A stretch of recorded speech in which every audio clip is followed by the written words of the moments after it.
Well, I have been around some contractors long enough to appreciate. Brian, bring the bricks, bring the stones, bring the cement, hey Ferdi? Bring the sand and the shovel and bring some water, because today we're going to mix the dugger and so on, and we're going to build a foundation. But there are some ingredients I have forgotten. Ferdi will tell me what I've forgotten. We forgot about the mesh. To put it all together and dig the hole and put it all together and mix the cement and mix the stuff and put it in there and make it all level. Very, very important. Well, so you want to build something, do you? Then make sure the foundation is solid.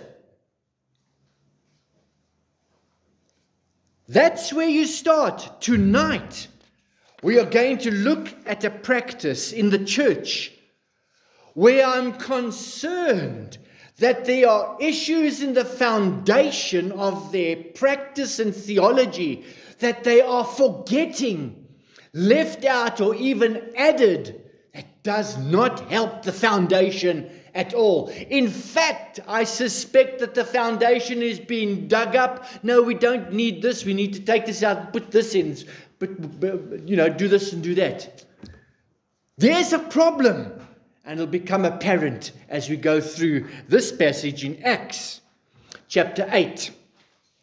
I am going to be talking about the doctrine of laying on of hands.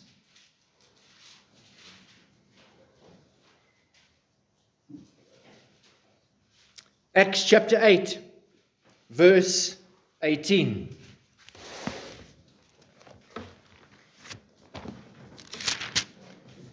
And when Simon saw that through the laying on of the apostles' hands, the Holy Spirit was given, he offered them money, saying, "Give me this power also, that anyone on whom I lay hands may receive the Holy Spirit." Well, Simon the sorcerer was deeply impressed by the fact that the Holy Spirit was given when the apostles laid their hands on these Gentile, rejected half-breeds called Samaritans. Well, that was the Jews' opinion about Samaritans. He had no sense of the spiritual implications of this, but rather he looked on this as a supernatural power which would serve him well in his trade. Because remember, he's a sorcerer. He did lots of tricks and things like that, and he really impressed the crowds.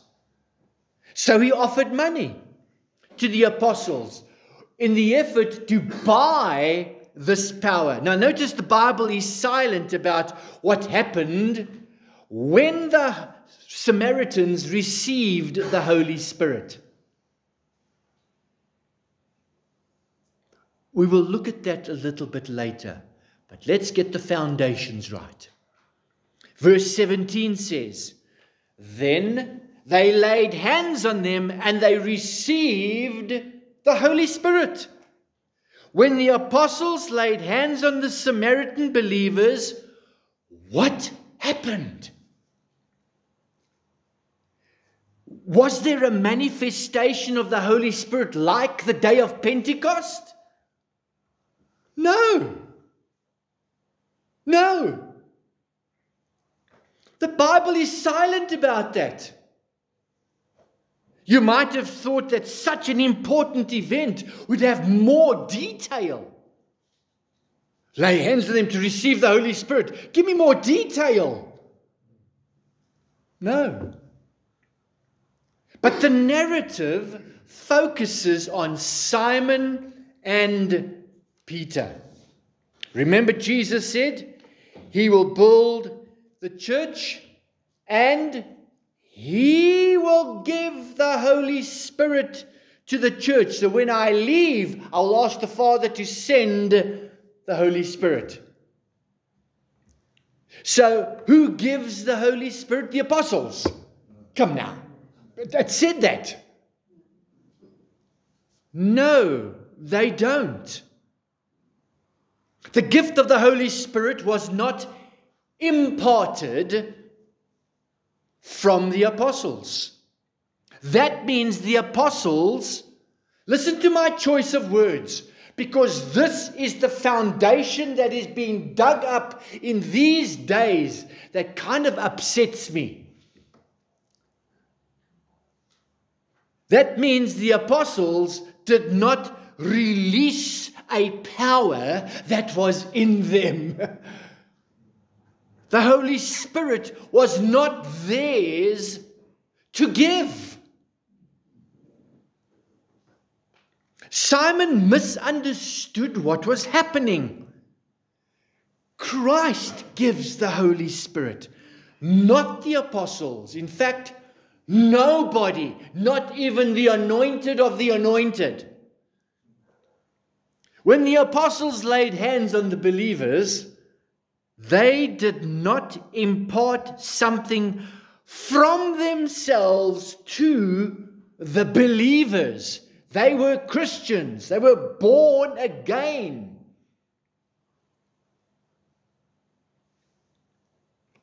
Regretfully, this misunderstanding of what was happening contextually, what was happening in the early church, the foundations are still being laid.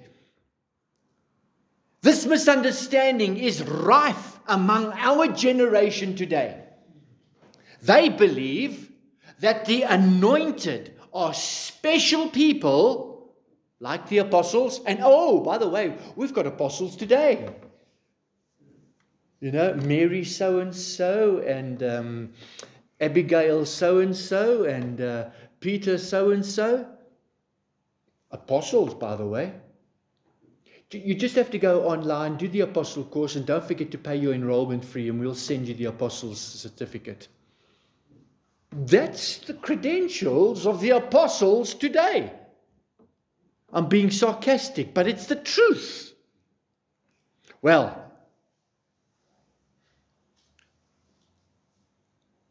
regretfully, this misunderstanding is rife amongst our generation. They believe that the anointed are special people who impart the Holy Spirit and the gifts of the Holy Spirit by laying their hands on believers. They call it the apostolic anointing. They teach that the apostolic anointing is that you have the power, Mr. or Mrs. Apostle, the ability to impart blessing and healing. Simon wanted that apostolic anointing. It sounded wonderful. One website says, the apostolic anointing is a commissioning, sending, empowerment to impact lives for the kingdom of God. Well, so far so good. It sounds all right, you know. Well, it carries on. Jesus first sent 12, then 70, and finally all believers. We are all sent by God. We all have a sphere of influence. And God wants us to be used in this ministry, not only of sharing the gospel, but of healing the sick. Now, help me, I'm confused. Matthew 28 says, go ye therefore into all the nations and heal the sick. He didn't say that, did he? He said, yeah, they're saying not only of sharing the gospel, but healing of the sick and delivering people from evil spirits. So they claim the apostolic anointing is that you have the power resident in you to heal the sick. You deliver people from evil spirits. That's what the laying of hands does. And Simon wanted this power so he could give it to, boy, his trade will really take off. He has that. Talk about product innovation. Well, Pentecostal and charismatic believers today want this power, and I respect that. I respect that desire to want to honor God and so on. But they want this power so that they can heal and cast out demons and do miracles. There is where we start having the problem with our foundation. May I say respectfully, if you don't agree with me on this, I am so happy to meet with you, and you and I can graciously have a chat about this and come to some biblical understanding of what the Bible teaches about this. There are no holy cows when it comes to this foundation. I welcome any discussion whatsoever and no offense at all. Will you grant me that opportunity to maybe share with you and talk to you about those issues and questions you might have? The only stupid question you have is that question you do not ask. Will you do that and trust me with that? Well, let's carry on. Well, another self-appointed apostle wrote, "What does it mean to have an apostolic anointing upon your life?" He said, it simply means that you have been called, chosen, and appointed with one of the fivefold calling given to the church for the perfecting of the saints. Now, I do not have time to unravel the knot of this fivefold ministries that's going on today, except to say it is not fivefold ministry anymore. The apostles and the prophets are no longer here. So in my mind, 5 minus 2 equals 5. No. 5 minus 2 is 3. The foundation has been laid. Instead now we have pastors, teachers, and evangelists.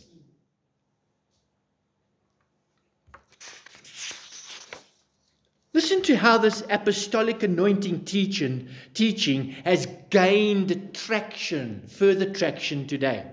Apostles were sent by God to pioneer new territories, establish the kingdom of God, and tear down strongholds in the spirit realm.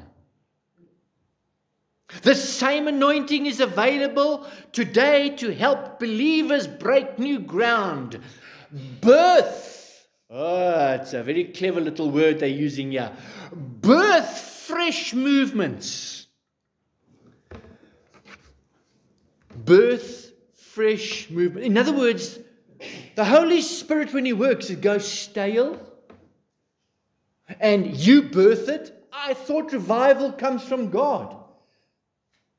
Do you see the problem I have with this foundational teaching? You can birth fresh movements and contend against principalities and powers that oppose the church. Beloved, that is not your job.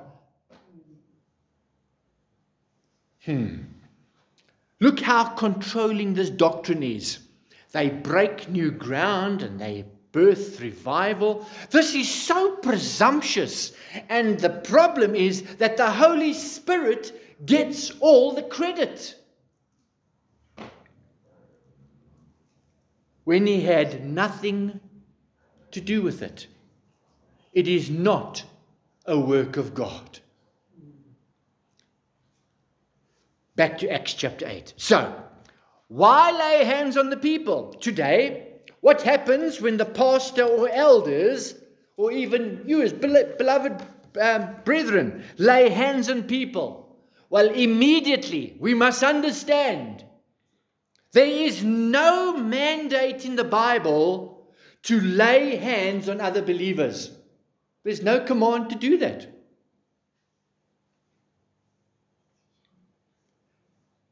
In fact, in 1 Timothy 5:22, the Apostle Paul encouraged Timothy. He said, "Do not be hasty in the laying on of hands, nor take part in the sins of others. Keep yourself pure."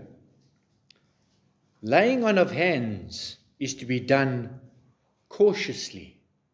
Yet, laying on hands is a precious human connection.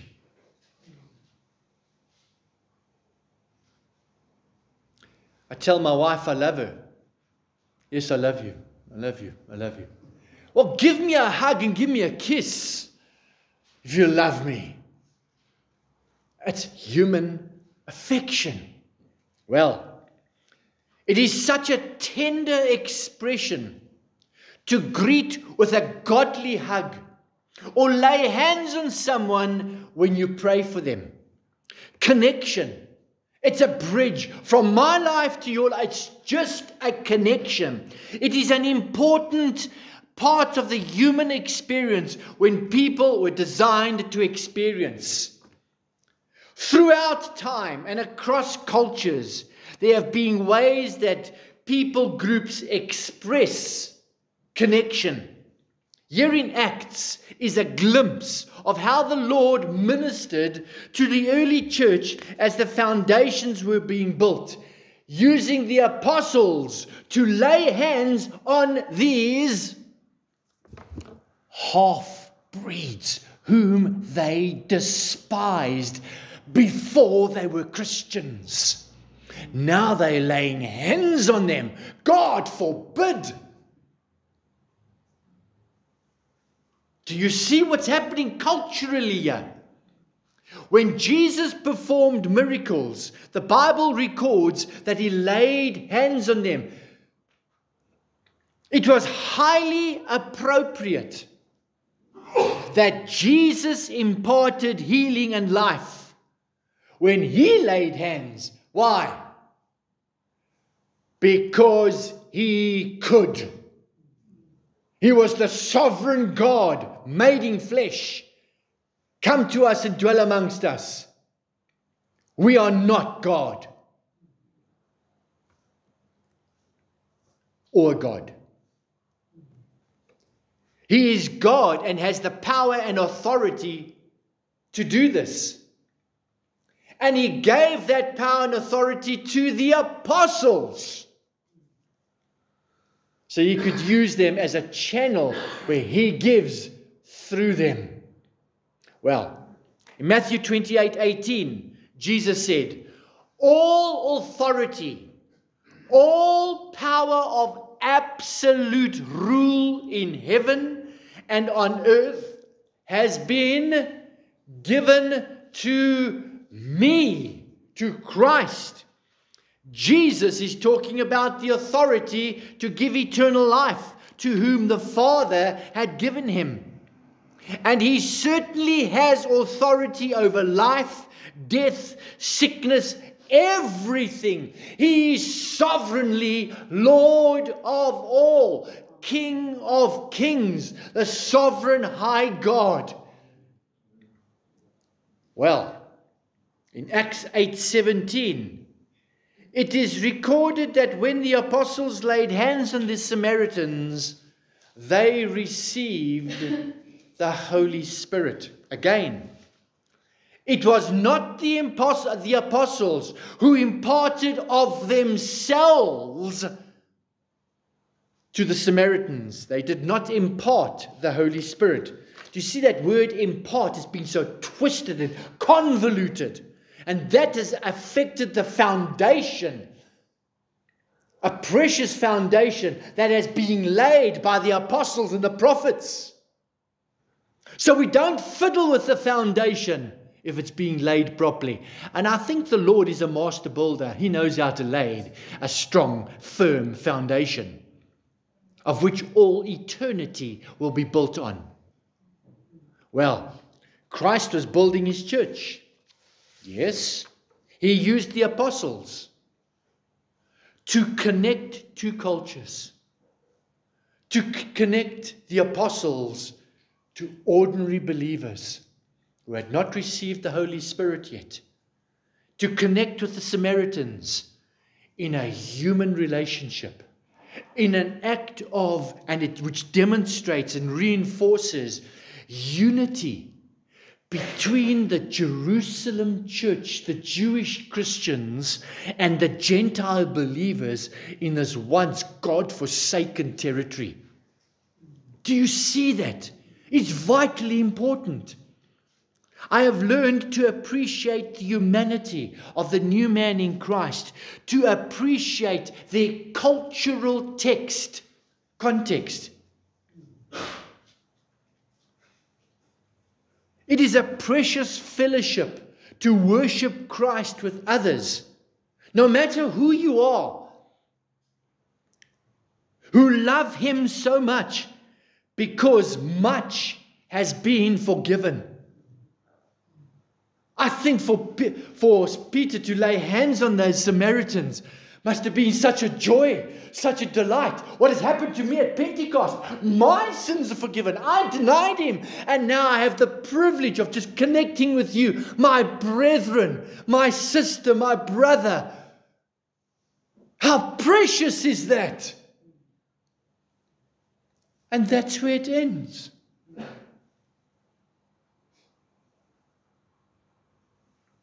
One of the ways that people physically express the spiritual connection with one another, which has lasted for centuries, is the laying on of hands.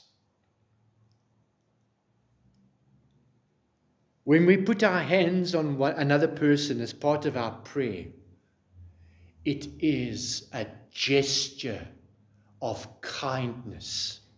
A gesture of, I'm with you. We've got this. I want to pray for you. I'm connecting with you. I understand where you are. There's no supernatural force flowing through your hand. Oh, but Pastor, you can't say that because I experienced that. When He laid hands on me, it was like electricity coming through you. Well, I would love to have a chat with you on the side and go through that with you. I don't have time to examine those old wives' tales. I have no doubt that you may have experienced that, but I think you may be misinterpreting that. Let's talk. I would really like to work with you because your foundation is faulty. You are going to be one of that leaning tower of Pisa. Well, it is a sign, a gesture of kindness, affection, sincerity, and seriousness. You have my attention. And I feel you, brother, to use our language. The Bible does not give rules and regulations for when Christians should do this. If we understand this important gesture, use it properly, it can create closer bonds amongst us and strengthen our relationship with one another in Christ. There is no room for suspicion and unforgiveness and cold Christianity. Keep your cold Christianity. Keep your crusty independence. Give me someone who'd give me a hug, hello. Give me someone lay their hand on me and pray for me. I can build a relationship with that. That's the affection that we see over here. I was watching our Sunday school children. I was sitting over here, and during tea time, I was watching them greet one another over here. The little 6-year-olds, 10-year-olds, and so on. Different cultures, all together. Came and gave each other a little hug. And gave Nathan a little hug and patted him on the back. And the little black girl came over there. Oh, man, precious. She came in a passion. She hugged them and just hugged them. The children are observing the DNA of love one another as I have loved you. By this love, all men will know that you are my disciples, if you love one another. I was so encouraged to see that passed down to the generations. As I have stressed today, laying on of hands is an outward expression of sincere affection and care. However, there are other passages in Acts where the apostles laid hands on the fledgling church to receive the Holy Spirit. And more details are provided then. But let's just get the foundation right, so that when we get to those passages, we will understand what is happening. For example, in Acts 19, just skip 10 chapters. Acts 19, the Apostle Paul laid hands on the other Gentile believers. Again, notice, Paul was not imparting something of himself or that he was releasing the Spirit. Our Lord used him as a pipeline to reinforce the unity of this new church that Christ was building. Acts 19 verse 5 says, on hearing this, they were baptized in the name of the Lord Jesus Christ, Lord Jesus. Then Paul laid his hands on them. The Holy Spirit came on them, and they began speaking in tongues and prophesying. Do I believe in tongues and prophesying? Absolutely yes. But you've got to ask me, what is my timetable? The chronology of my timetable is the early church. The chronology of the timetable and where we are today, those things, just as 1 Corinthians says, these things, as for tongues and prophecies, these things will pass away. Just like the apostles and the prophets passed away. And something replaced that. The once for all delivered saints' faith. We have the revelation. Now we need pastors and teachers and evangelists to explain the revelation. We will get to the tongues and the prophesying questions soon, but tonight I wanted to stress a biblical foundation that is appropriate for us today going forward. I think this laying on of hands is a precious, wonderful custom. And we must kindle it in our Christian affection and our prayers and affection and intercession for one another. But of course, there are some rules. You know, I don't go to some single lady who plays the piano in the dark corner over and lay hands on them. No.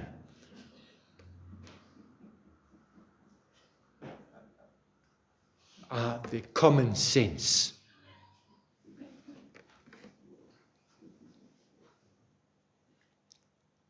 It is a tradition that is becoming. What a wonderful old Christian word. It's becoming. Wat is die Afrikaanse woord? Dit is gepas, mooi. Ja, it's paslik, toepaslik, so is, ja. Yeah, nice. Yeah. And that means it's appropriate. It is suitable. It's befitting. It's correct and proper of God's people for one another. Excuse me. I encourage you to use this laying on of hands, make this connection with one another. It is so precious. That's the scene that we have. Amen.